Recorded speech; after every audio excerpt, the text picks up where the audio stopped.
नमस्कार, मी शंतनू तळोकार। आज मी इयत्ता 7वी मधील विज्ञान या विषयाअंतर्गत येणारा घटक म्हणजे प्रकाश परावर्तन, या प्रकाश परावर्तन घटकाअंतर्गत उपघटक म्हणजे प्रकाश परावर्तनाचे प्रकार हा इथे अभ्यासणार आहोत। तर प्रकाश परावर्तनाचे प्रकार इथे अभ्यासण्यासाठी आपल्याला प्रकाश म्हणजे काय हे समजून घेणे आवश्यक आहे।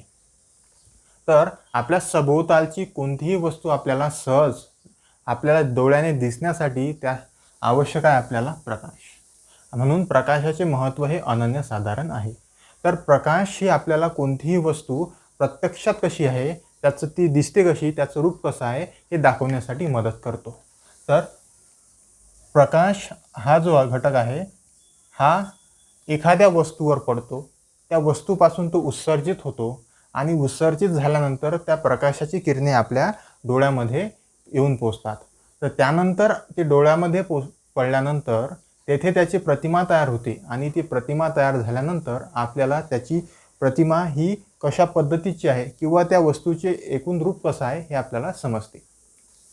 तर प्रकाश आणि प्रकाशाचे परावर्तन म्हणजेच प्रकाश जो आहे हा एखाद्या वस्तूवर पडला, म्हणजे उदाहरणार्थ ही एक वस्तू आहे, असा प्रकाश या वस्तूवर पडला, त्यानंतर त्या प्रकाशाचे जे उत्सर्जन होते किंवा प्रकाशाचे परावर्तन होते, तर ते प्रकाशाचे परावर्तन कशा प्रकारचे होते आणि त्याचे वेगवेगळे प्रकार कोणकोणते आहे हे ते आपण अभ्यासणार आहोत। तर आपल्या सभोवतालच्या वस्तू आपल्याला सहज आणि सोप्या पद्धतीने दिसण्यासाठी मदत करते, ते म्हणजे प्रकाश। आता आपण प्रकाश परावर्तन बघू। तर प्रकाश परावर्तन जे आहे, प्रकाश परावर्तन होण्यासाठी एक आपल्याला असा पृष्ठभाग असणे आवश्यक आहे, ज्या पृष्ठभागावर प्रकाश पडल्यानंतर तेथून त्या प्रकाशाची किरणे उत्सर्जित किंवा परावर्तित होतील, तेव्हाच आपण त्याला म्हणू शकतो प्रकाशाचे परावर्तन होणे। तर प्रकाशाचे परावर्तन होण्यासाठी आपल्याला असा पृष्ठभाग असणे आवश्यक आहे, जो पृष्ठभाग जो आहे तो सपाट असायला हवा। त्या पृष्ठभागावरून प्रकाशाची किरणे जी आहे ती तेथून परावर्तित होणे आवश्यक आहे। तर आपल्या दैनंदिन जीवनामधील अशी वस्तू आहे जी वस्तू प्रकाश परावर्तित करते, ती म्हणजे आरसा।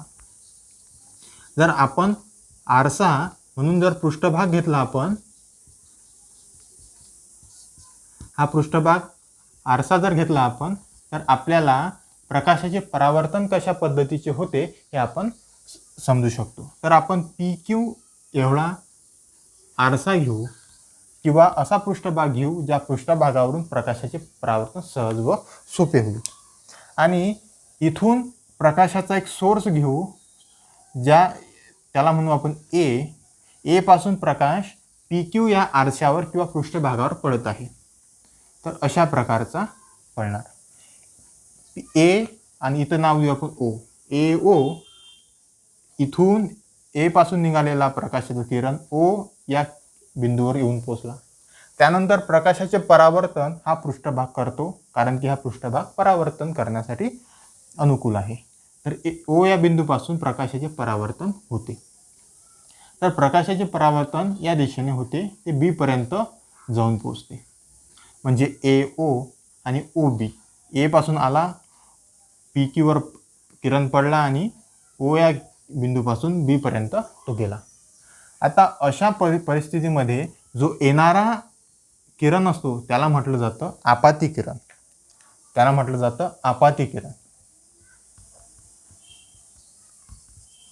आणि हा जो आपाती किरण आहे हा पृष्ठभागावर ओ या बिंदूवर पडतो, म्हणून याला म्हटलं जातं आपाती बिंदू। आणि या आपाती बिंदूपासून किरण जो आहे तो परावर्तित होतो, आणि परावर्तित होणाऱ्या किरणाला म्हटलं जातं परावर्तित किरण। अशा प्रकारे 2-3 येथे गोष्टी आहेत। एक किरण जो येणारा किरण त्याला आपाती किरण, ज्या बिंदूवर तो पडतो त्याला आपाती बिंदू, आणि जो परावर्तित होणारा किरण म्हणजे परावर्तित किरण। आता याला सेपरेट करण्यासाठी एक स्तंभिका घेतलेली आहे, तिला म्हटलेला N म्हणजे स्तंभिका, नॉर्मल म्हणतात त्याला स्तंभिका। ही स्तंभिका जी असते या पृष्ठभागासोबत 90 अंशाचा कोन तयार करते, 90 अंशाचा कोन तयार करते।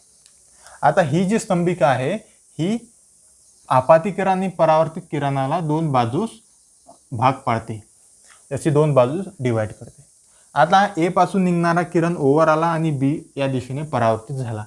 आता आपण म्हणू शकतो आपाती किरण जो आहे तो परावर्तित किरण झाला. असे होण्यासाठी आपल्याला आवश्यक आहे पृष्ठभाग, आणि तो पृष्ठभाग जो आहे तो प्रकाश परावर्तन करण्यासाठी अनुकूल असलेला असणे आवश्यक आहे. तर म्हणजे आता प्रकाशाचे परावर्तन होण्यासाठी काही परावर्तनाचे काही नियम आहेत. तर परावर्तनाचे काय नियम आहेत ते बघू आपण. आता येणारा कोन जो आहे आपाती पृष्ठभागासोबत आय हा म्हणजे आपाती कोन तयार करतो. हा जो कोन तयार झालेला आहे हा म्हटलेला आपण आय म्हणजे इन्सिडंट रे, दॅट इज आपाती कोन. आणि याच पृष्ठभागासोबत जो परावर्तित किरण आहे तो तयार करतो एक कोन, त्याला म्हटलेला आहे आर. आर म्हणजे परावर्तित कोन, आपाती किरण आणि परावर्तित कोन.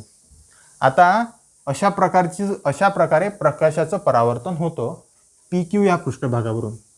परंतु हे परावर्तन होण्यासाठी आपल्याला काही नियम दिलेले आहे. ते नियम जर ते पाळत असतील तेव्हाच प्रकाशाची योग्य असे परावर्तन होणे शक्य आहे. पहिला नियम म्हणजे आपाती किरण आणि परावर्तित किरण हे जे कोन बनवतात ते दोन्ही कोन सारखे असले पाहिजेत. म्हणजेच आय इक्वल टू आर असला पाहिजे. हा झाला पहिला नियम. दुसरा नियम म्हणजे आपाती किरण, परावर्तित किरण आणि स्तंभिका हे तीनही एकाच प्रतलात असणे आवश्यक आहे. म्हणजेच आपाती किरण, स्तंभिका आणि परावर्तित एकाच प्रतलात आहेत, म्हणून हे सुद्धा हा झाला दुसरा नियम. आज तिसरा नियम जो आहे, स्तंभिका जी आहे ती आपाती किरण आणि परावर्तित किरण या दोघांना दोन बाजूस विभागते. ही बघा बरोबर मध्यभागी घेतलेली आहे आणि 90 अंशाचा कोन इकडून आहे, इकडून सुद्धा 90 अंशाचा कोन आहे. ही आपाती किरण आणि परावर्तित किरणाला दोन बाजूस डिवाइड करत आहे. असे झाले परावर्तनाचे तीन नियम. पहिला नियम म्हणजे आपाती किरणापासून तयार झालेला आपाती कोन आय आणि परावर्तित किरणापासून तयार झालेला परावर्तित कोन हे दोन्ही सारखे असले पाहिजे. उदाहरणार्थ जर आपाती कोन जर 60 अंशाचा असेल याचा अर्थ परावर्तित कोन जो आहे तो सुद्धा 60 अंशाचा असणे आवश्यक आहे. त्यानंतर आपाती किरण, स्तंभिका आणि परावर्तित किरण हे तीनही एकाच प्रतलामध्ये असणे आवश्यक आहे. वेगवेगळ्या प्रतलात असून चालणार नाही. तिसरा नियम म्हणजे स्तंभिका जी आहे ती आपाती किरण आणि परावर्तित किरण यांना दोन बाजूस विभागते किंवा डिवाइड करते. असे तीन नियम जेव्हा सॅटिस्फाईड होतात तेव्हाच आपण म्हणू शकतो प्रकाशाचे परावर्तन हे योग्य झालेले आहे. आता याच्यावरूनच आपल्याला दिसून येते की प्रकाशाचे परावर्तनाचे वेगवेगळे प्रकार पडतात. त्या प्रकाश परावर्तनाचे प्रकार जे आहे, पहिला प्रकार म्हणजे नियमित परावर्तन. आता नियमित परावर्तन कशा पद्धतीचं असते ते बघू आपण. तर नियमित परावर्तनामध्ये काय असते, अशाच प्रकारचा एक पृष्ठभाग घेतलेला असतो. फक्त तो पृष्ठभाग जो असतो सपाट पृष्ठभाग असतो, गुडगुडीत पृष्ठभाग असतो. उदाहरणार्थ आरशाप्रमाणे. जसा आपण आरसा घेतला, या आरशाप्रमाणेच पृष्ठभाग घेतलेला असतो जो चकाकणारा असतो, सपाट असतो, गुडगुडीत असतो. ही एक कंडिशन. दुसरी, प्रकाश परावर्तनाचे जे नियम आहेत ते पूर्ण नियम या पृष्ठभागाने सॅटिस्फाय करणे आवश्यक आहे. म्हणजेच पहिला नियम म्हणजे आय इक्वल टू आर असणे आवश्यक आहे.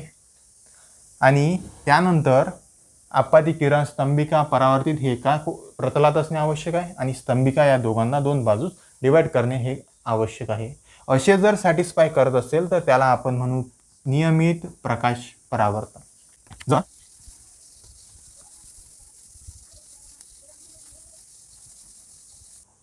प्रकाश परावर्तनाचे नियमित परावर्तन होण्यासाठी आपल्याला सपाट असा पृष्ठभाग असणे आवश्यक आहे. पृष्ठभाग जो आहे हा सपाट असणे आवश्यक आहे किंवा गुडगुडीत असणे आवश्यक आहे. आणि सपाट आणि गुळगुळीत पृष्ठभाग जेव्हा असेल तेव्हाच आपण म्हणू शकतो की प्रकाशाचे नियमित परावर्तन होण्याची शक्यता आहे. जर नियमित प्रकाश परावर्तन होणे आवश्यक असेल त्यासाठी आपण सपाट व गुळगुळीत असा पृष्ठभाग घेतलेला आहे. त्यानंतर मी म्हटलेला I1 असा एक इन्सिडंट रे म्हणजे आपाती किरण येथे टाकलेला आहे. त्यानंतर दुसरा घेतलेला आहे मी I2, तिसरा घेतलेला आहे मी I3. आता जसं हे आलं, प्रत्येकाची एक स्तंभिका आहे इथं अशा प्रकारची, ठीक आहे. आता या प्रत्येक बिंदूपासून स्तंभिकेच्या उजव्या बाजूपासून एक परावर्तित किरण म्हणजे R1 तयार होईल, याच्यापासून परावर्तित किरण R2 तयार होईल, याच्यापासून परावर्तित किरण R3 तयार होईल. म्हणजेच I1, I2, I3 प्रत्येकापासून R1, R2, R3 असा एक एक परावर्तित किरण येथे तयार झालेला आहे. आणि परावर्तित किरण तयार झालेला आहे, परंतु I1 पासून तयार झालेला कोण स्मॉल I1, याच्यापासून तयार झालेला कोण I2 आणि इथून तयार झालेला कोण I3, असे तीन कोण आपाती कोण तयार झालेला आहे. जसे आपाती कोण तयार झालेला आहे याच्यापासून इथून एक परावर्तित कोण म्हणजेच R1 तयार होतो, इथून R2 पासून R2 तयार होतो आणि इथं जो आहे R3 तयार होतो. परंतु जेव्हा सपाट गुळगुळीत असा पृष्ठभाग घेतलेला आहे तेव्हा आपल्याला माहीत आहे की I इक्वल टू R असते, म्हणजेच I1 इक्वल टू R1 असेल, I2 इक्वल टू R2 असेल, अशाच पद्धतीनं I3 इक्वल टू R3 असेल. आणि ज्या पद्धतीनं I इक्वल टू R असेल, थोडक्यात म्हणायचं आहे आपाती कोण आणि परावर्तित कोण हे दोन्ही सारखे असतात. आणि हे दोन्ही सारखे असतात म्हणजे प्रकाश परावर्तनाचा पहिला नियम येथे सॅटिस्फाय होतो. दुसरा नियम म्हणजे हे तीनही एकाच प्रतलामध्ये आहे, म्हणजेच I1, R1 आणि इथचा N1 स्तंभिका ही जी आहे चालली एकाच प्रतलामध्ये आहे. तशाच पद्धतीनं I2, R2 आणि N2 साठी, I3, R3 आणि N3 साठी ह्या तीनही जे आहे एकाच प्रतलामध्ये आहे. एका कोणाबद्दल बघितलं तर I1, R1 आणि N1 एकाच प्रतलामध्ये आहे, I2, R2 आणि N2 एकाच प्रतलामध्ये. अशा पद्धतीने प्रत्येकासाठी एकाच प्रतलामध्ये आलेले आहे. दुसरा नियम सॅटिस्फाय करतो. तिसरा नियम म्हणजे स्तंभिका जी आहे या आपाती किरण आणि परावर्तित किरणाला दोन बाजूमध्ये डिवाइड करते.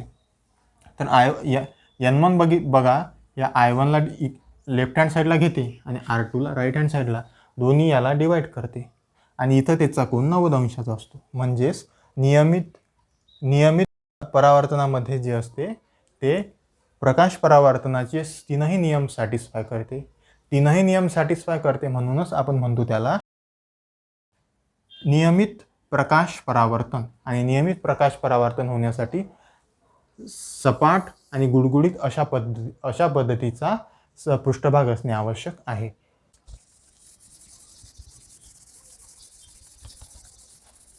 अनियमित प्रकाश परावर्तन कशा पद्धतीचे होते ते बघू आपण. त्यासाठी आपण एक खडबडीत असा पृष्ठभाग घेऊ. हा खडबडीत म्हणजे असपाट पृष्ठभाग, सपाट नसलेला पृष्ठभाग घेतला आपण. आणि या पृष्ठभागावर जर किरण पडत असतील, इथं पडत असेल, इथं पडत असेल, इथं पडत असेल, अशा ठिकाणी जेव्हा पडेल तो तेव्हा आपल्याला दिसून येईल इथून येणारा किरण म्हणजे आपाती किरण I1, याला म्हणू I2, याला म्हणू I3, या पद्धतीनं याच्यापासून येणारा R1, R2 आणि R3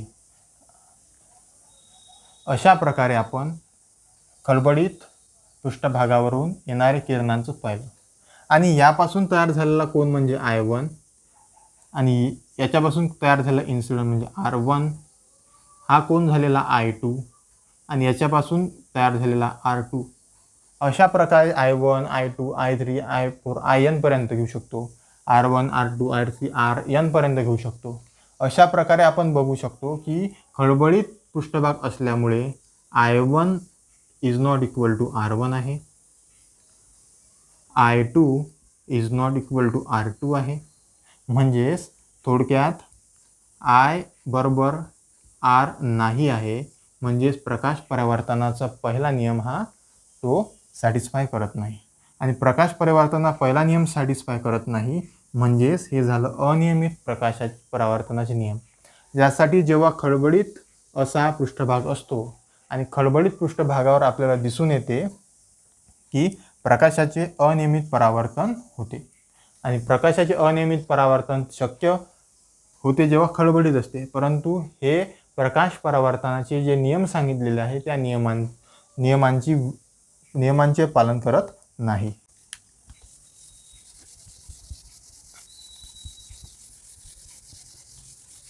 थोडक्यात सांगायचं झालं तर प्रकाश परावर्तन होण्यासाठी प्रकाशाची आवश्यकता आहे, पृष्ठभागाची आवश्यकता आहे. पृष्ठभाग दोन प्रकारचे असतात आणि त्या दोन प्रकारावरूनच प्रकाश परावर्तनाचे दोन प्रकार पडलेले आहेत. पृष्ठभाग जर सपाट असेल तर आपण म्हणू शकतो नियमित प्रकाश परावर्तन. जर पृष्ठभाग खडबडीत असेल तर आपण म्हणू शकतो अनियमित प्रकाश परावर्तन. ठीक आहे. आता सपाट पृष्ठभाग घेतल्यानंतर आपल्याला सर्व नियम जे आहेत प्रकाश परावर्तनाचे नियम जे आहेत ते सॅटिस्फाय करते, परंतु अनियमितमध्ये नियम सॅटिस्फाय करत नाही. नियम इथे सॅटिस्फाय करते, इथं नियम सॅटिस्फाय करत नाही. म्हणजे पहिला नियम म्हटलेला आहे angle I equal to angle R किंवा फक्त आय इक्वल टू आर असं असेल तर हा पहिला नियम. दुसरा नियम तीनही एकाच प्रतलामध्ये असणे आवश्यक आहे, म्हणजेच इन्सिडेंट रे, रिफ्लेक्टेड रे म्हणजे आपतित किरण, परावर्तित किरण आणि स्तंभिका एकाच प्रतलामध्ये असणे आवश्यक आहे. तिसरा नियम म्हणजे हे जे स्तंभिका आहे यन ही या दोन कोणाला एकमेकाच्या वेगवेगळ्या बाजूस डिवाइड करते. हे तीनही नियम आपण इथे समजून घेतले आणि या तीनही नियमाचं पालन फक्त नियमित प्रकाश परावर्तन करते. म्हणजे जेव्हा पृष्ठभाग सपाट असतो तेव्हाच प्रकाश परावर्तन नियम हे सॅटिस्फाय केले जातात, म्हणूनच त्याला नियमित प्रकाश परावर्तन म्हणतात. आणि जो हे सर्व नियम सॅटिस्फाय करत नाही त्याला अनियमित प्रकाश परावर्तन आपण असे म्हणतो. असे आपण प्रकाश परावर्तनाचे दोन प्रकार येथे अभ्यासले आहेत.